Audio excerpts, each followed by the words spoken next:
Sekarang aku siswa tahun ketiga. Dia juga sudah naik ke kelas senior. Tapi akhir-akhir ini dia mulai menghindariku. Bukan, mungkin menghindar bukan kata yang tepat. Tepatnya kabur dari aku. Dia seperti ini karena dia tidak pandai menghindariku secara diam-diam. Jadi dia hanya bisa lari saat bertemu denganku. Atau mungkin ini semua disebabkan oleh perkataan Nona Hironia hari itu. Tapi meskipun aku tanya, dia tidak akan menjawab. Makanya aku berusaha untuk tidak membahasnya. Jadi, karena keadaannya begini, hanya ada satu hal yang bisa kulakukan. Kalau dia kabur, aku hanya perlu menangkapnya, kan?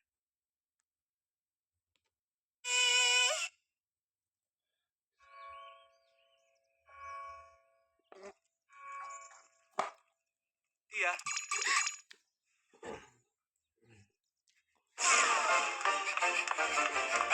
Kenapa kamu kabur dari aku sih?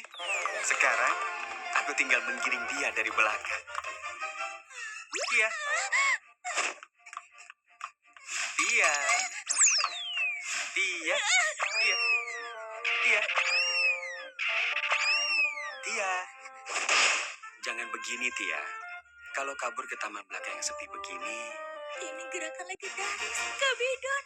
Kabedo. Pangeran sebenarnya mau apa? Bisa lepasin aku nggak? Pada dasarnya pria itu suka mengejar mangsa yang lari dari mereka. Tapi aku bukan mangsa pangeran loh. Tapi kamu kelihatannya enak. Emang sih, sekarang aku kelihatannya agak berisi. Tapi bukan berarti aku enak. Jadi tolong jangan makan aku. Berisi. Pangeran! Tidak, tidak lihat. Tidak lihat sama sekali. Tia, saat hewan buas di alam liar mengejar mangsanya, kadang tujuannya itu hanya untuk bermain-main saja. Pangeran nggak boleh nganggap orang kayak mainan gitu. Bukannya sudah sangat terlambat kalau kamu baru protes sekarang. Kamu itu menggemaskan seperti boneka. Wajar kalau aku ingin main-main sama kamu, kan? Wah, makasih. Tapi aku nggak bakal terkecoh. Dilihat dari reaksinya, aku rasa dia memang sudah menyimpan perasaan kepada aku. Aku sempat terpikir untuk bertanya langsung ke orang yang menyebabkan ini semua. Tapi itu pasti akan jadi lebih merepotkan. Sekarang aku lagi berusaha buat jaga jarak dari Tuan Cecil. Masih ada waktu 1 tahun lagi sebelum kita berpisah. Lagi pula, daya tarik kuat itu sudah mulai bekerja. Daya tarik kuat itu kekuatan yang berusaha mengembalikan semuanya ke skenario aslinya. Iya. Kayaknya aku boleh ngasih tahu ini ke Tuan Cecil. Sebenarnya aku agak gendutan. Hmm? Aku bilang, aku gendutan loh. Habis festival budaya, berat badanku mulai naik. Sekarang aku baru sadar penyebabnya. Ini pasti karena daya tarik kuat itu. Ada banyak hal yang ingin aku tanyakan. Tapi pertama, kenapa soal naik berat badan berkaitan dengan daya tarik kuat itu? Jelas lah, soalnya Bertia di cerita aslinya itu gendut. Sekarang sesuai sama skenario-nya, aku mulai jadi gendut. Jadi karena penampilan kamu mulai mirip dengannya, kamu pikir penyebabnya daya tarik kuat itu? Kelihatannya dia serius banget. Lebih baik aku tidak menertawakannya. Tia, penyebab berat badan kamu naik itu kemungkinan karena barang yang kamu simpan di kantongmu itu. Oh, hadiah-hadiah ini. Di festival budaya, aku dengar katanya kamu terima banyak hadiah camilan. Bener sih, emang banyak orang yang tiba-tiba ngasih aku ini. Apa mungkin udah dari dulu daya tarik kuat itu? Bukan karena itu. Di festival budaya, semua orang kagum padamu. Makanya ada begitu banyak orang memberi kamu hadiah agar bisa akrab. Enggak, ini pasti ulah daya tarik itu. Tidak, kamu cuma perlu mengurangi makan semua camilan itu. Tapi ini kan hadiah, masa nggak dimakan? Kamu bisa membaginya ke pelayan kamu. Tapi ini punya aku. Kamu masih berambisi buat jadi tokoh antagonis, kan? Makanya, supaya semua itu terwujud, kamu harus tetap ada di sisiku. Kenapa begitu? Tuan Cecil, kamu harusnya udah mulai jatuh cinta sama si protagonis. Aku harus tetap jalanin peran jadi antagonis dan cegah kita jadi terlalu dekat. Justru karena itu, supaya bisa jadi tokoh antagonis yang sempurna, kamu harus terus terobsesi untuk bisa memilikiku. Dengan cara itu, kamu akan menjadi tokoh antagonis yang menghalangi sang protagonis. Tapi kalau kita lebih dekat dari sekarang, nanti pas kamu mulai cuek dan aku harus pergi, kayaknya aku nggak bakalan tahan. Rupanya itu alasan dia menghindari aku. Kalau aku berhenti menggodanya sekarang, itu jadi pilihan terbaik untuk dia. Kalau begitu, aku tidak akan pernah bersikap dingin kepadamu. Emang kalau begitu bisa bikin aku patah hati? Bisa? Jadi serahkan saja semuanya kepadaku ya. Kalau gitu aku juga bakal berusaha lebih keras untuk gak lari dari perasaan ini. Lagian, aku ini tokoh antagonis kelas atas. Maaf ya Tia, aku tidak berniat melepaskan orang yang membawa warna ke hidupku. Tapi, aku pasti akan menepati janjiku. Patahkan hati Tia tanpa sikap dingin. Sederhananya, aku hanya perlu mematahkan hati orang lain kan. Oh iya, Kurgan. Aku dengar kabar soal Nona Hironia. Apa benar akhir-akhir ini dia jadi sering mengunjungimu? Benar, dia membuat saya kesal. Belakangan dia juga terus bertanya soal Nona Bertia dan keluarganya. Apa mungkin dia menanyakan tentang aib mereka? Iya, beberapa kali dia menanyakan itu. Hmm, sudah kuduga. Keruntuhan keluarga Noces dan patah hatinya Tia saling terkait.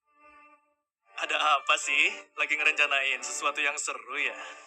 Dia itu juga pernah bikin aku kesal. Jadi aku mau bantu. Kalau dipikir-pikir, dia yang memberitahu Nona Ane soal Charles yang dekat dengan banyak wanita. Padahal jelas dia pria setia. Dia juga bikin aku kesel. Aku marah banget waktu dia ngejelekin Nona Selika. Aku nggak mau bersekongkol ngomongin orang di belakang. Tapi aku nggak suka dia. Dia berkali-kali ganggu kencanku sama Nona Cynthia. Aku juga. Dia terus ngomong hal-hal yang nyakitin soal Nona Joanna. Ya, wajar saja kalau semua jadi kesal dengan pendekatannya yang terlalu memaksa itu. Jadi, apa rencana jahat kamu ke dia? Aku tidak sejahat itu. Aku hanya berusaha mencari cara untuk bisa melindungi tunanganku. Kalau kita berdua punya musuh yang sama, bukankah masuk akal kalau kita menanganinya bersama-sama? Kamu benar. Beramai-ramai melawan seorang gadis yang lemah, tentu hal yang sangat tidak jantan. Tapi kalau dia terperangkap dalam jebakan pertahanan kita, wajar kalau kita bertindak untuk membela diri kan? Kurgan, kalau dia menanyakan itu lagi, kamu jawab saja seperlunya. Biarkan saja dia berpikir sesukanya. Anda mau saya tidak membantah kecurigaannya. Tia dan ayahnya tidak melakukan satupun perbuatan tercela. Jadi itu bukan masalah. Jadi begitu, cerdik seperti biasa.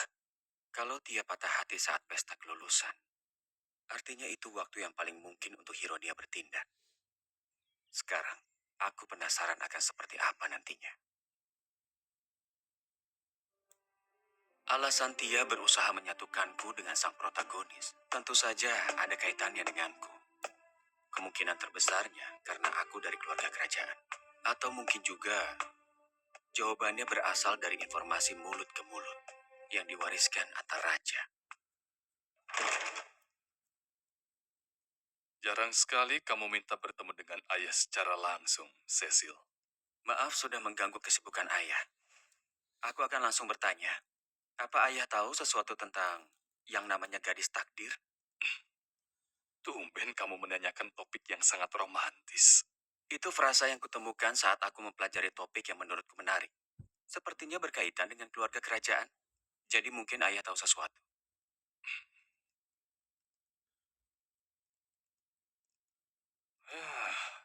Ayah mencoba membaca ekspresimu untuk tahu alasan kamu.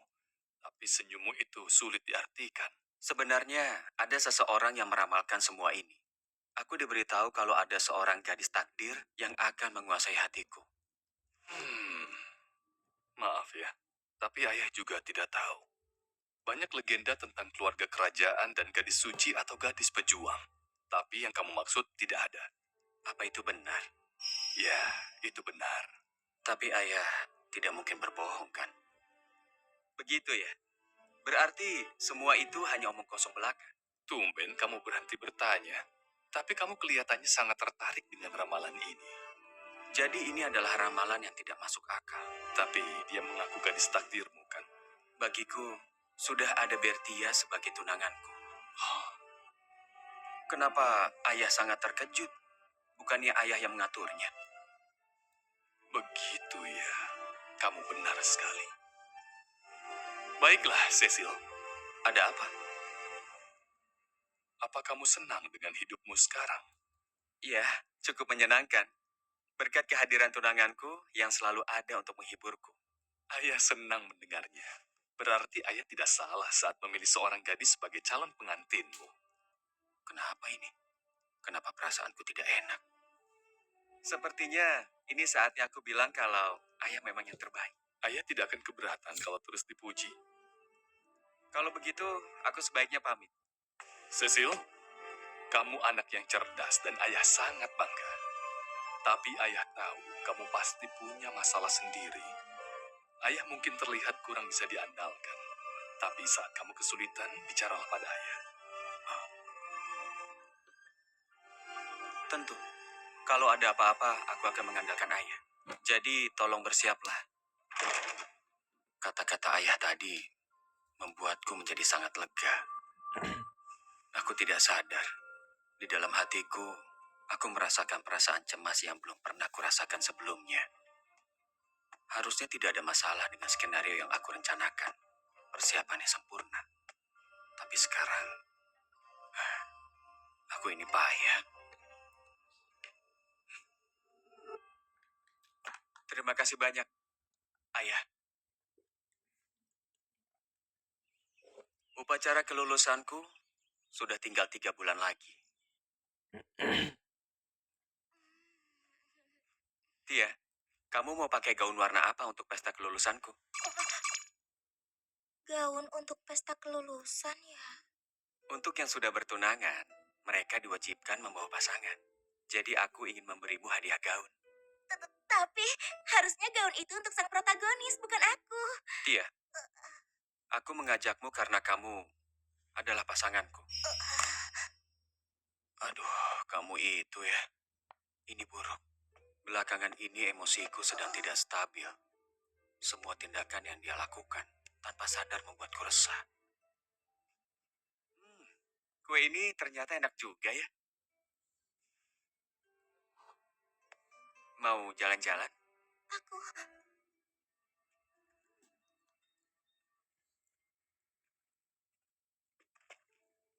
Jadi, Tia, kamu mau gaun warna apa? warnanya Desainnya, aku akan buat serasi dengan pakaianku. Jadi biar aku yang menentukan. kalau begitu aku pilih warna kuning. Ah, jangan, maksud aku warna biru. Jangan deh. Oh iya, benar juga. Pokoknya warna yang cocok buat antagonis, kayak merah atau hitam. Memang kenapa? Dengan warna kuning yang biasanya kamu pakai. Apa kamu mulai bosan dengan warna kuning? Bodoh sekali. Aku takut dengan kata-kataku sendiri. Aku suka warna kuning. Aku juga suka banget warna biru yang cerah kayak langit siang. Itu alasan aku nggak mau pakai warna itu. Warna itu nyimpen kenangan yang indah buat aku. Aku nggak mau itu melambangkan kesedihan.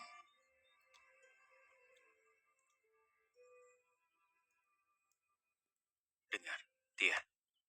Bagaimana kalau kamu berhenti menjalankan skenario patah hatimu? Aku nggak bisa lakuin itu. Aku mau supaya Tuan Cecil dan semua orang di sini dapetin akhir yang bahagia. Kalau begitu, bisa jelaskan kenapa semuanya harus seperti ini? Bersama-sama, mungkin kita bisa temukan cara yang lebih baik. Aku nggak bisa lakuin itu. Ini karena aku sayang semua orang di sini. Jadi yang seharusnya terluka cuma aku dan ayahku yang sudah berbuat jahat. Jahat. Dia tidak pernah jahat sekalipun. Bisa tolong bawakan benda itu? Baik. Ini apa? Ini adalah buku harian yang berisi catatan perbuatan jahatku. Untuk jaga-jaga, simpan ini buat bukti. 4 Mei, hari yang cerah. Di kelas etiket minum teh, aku melakukan hal jahat pada Nona Hironia. Aku banyak mengatakan hal jahat. Sampai-sampai dia jadi marah banget dan wajahnya berubah jadi merah. Puas banget. Kejadian ini aku pernah dengar dari Nona Silika yang sekelas dengannya. Bahkan profesor aja dibikin kesel sama tingkahnya Nona Hironia. Karena nggak ada yang mau sekelompok sama dia, Nona Bertia inisiatif buat bantuin dia. Abis itu dia malah nuduh kalau Nona Bertia benci sama dia. Terus dia ngata-ngatain Nona Bertia. Semua orang di sana nggak habis pikir sama Nona Hironia. Berapa kali pun aku baca, batas kejahatannya hanya seperti ini. Biasanya tingkahnya sangat menghiburku. Tapi buku ini dia berikan sebagai senjata rahasia untuk menjatuhkannya. Ini buruk. Tenang dulu. Hei, Tia. Apa kamu tidak suka ada di dekatku? Tuan Cecil. Sebaiknya jangan ungkapkan perasaanku sebenarnya. Kamu bilang, aku akan hidup bahagia kalau bisa bersatu dengan sang protagonis. Apa sudah pasti begitu? Hentikan. Entah kenapa aku tidak bisa memahaminya. Kata-kata itu hanya akan menyakiti perasaannya. Tapi itu... Sebenarnya, kamu hanya ingin menjauhkan diri dari aku, kan? Aku nggak bermaksud kayak gitu.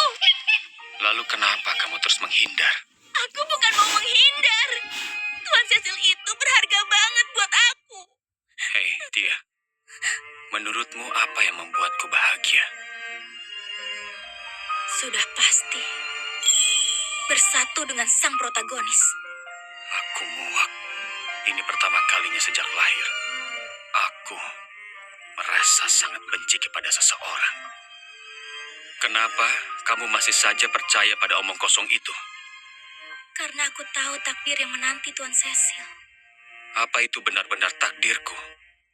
Iya, udah pasti begitu. Maka, izinkan aku menghancurkan takdir itu. Enggak, sama sekali nggak boleh. Tuan Cecil pasti akan menyesalinya. Selama ini, aku hampir tidak pernah menyesali apapun yang terjadi. Kenapa nggak ikutin aja apa yang aku bilang? Ini demi kebahagiaan semuanya. Kenapa kamu tidak beritahu saja alasanmu? Kalau tidak, aku tidak bisa memutuskan. Karena Aku sudah tahu, kamu tidak bisa jawab. Kamu selalu begini. Tidak pernah membiarkanku jadi orang yang bisa kamu andalkan. Aku benar-benar bodoh. Sekeras apapun aku mencoba berpikir logis, variabel bernama perasaan ini terus menghalangi. Kita akhiri saja percakapan ini. Biar aku yang pilihkan gaun untuk kamu. Tuan Cecil, Kamu yang memulai permainan ini, Tia. Di hari kita pertama kali bertemu, pertama kalinya kamu menyatakan diri sebagai tokoh antagonis. Apapun yang terjadi, kamu akan menyaksikannya sampai akhir, kan? aku mohon. Tuan Cecil harus bahagia. Iya, aku akan bahagia. Jadi, kamu tidak perlu kabur ya.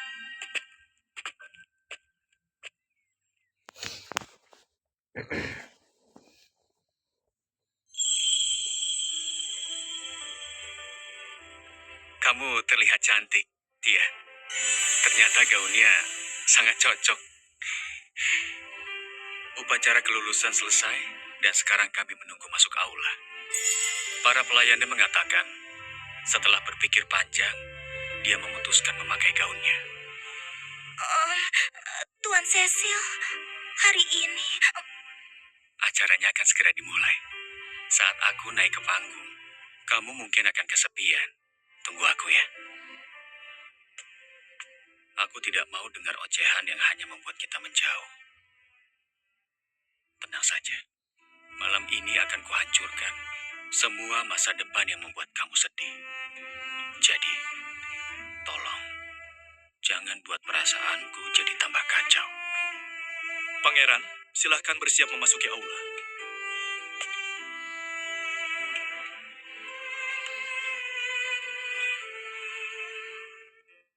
Tuan Cecil, Ada apa? Tuan Cecil, aku mau tanya. Bagaimana Tuan Cecil memandangku? Tia,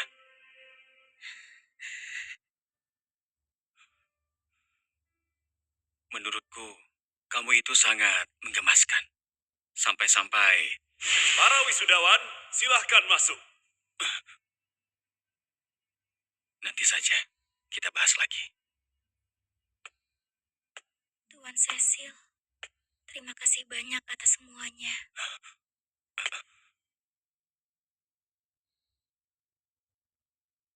Pangeran, silahkan masuk. Baik. Ini tidak akan berakhir di sini, Tia. Karena kamu dan aku akan berjalan berdampingan selamanya. Patah hati yang menyesakkan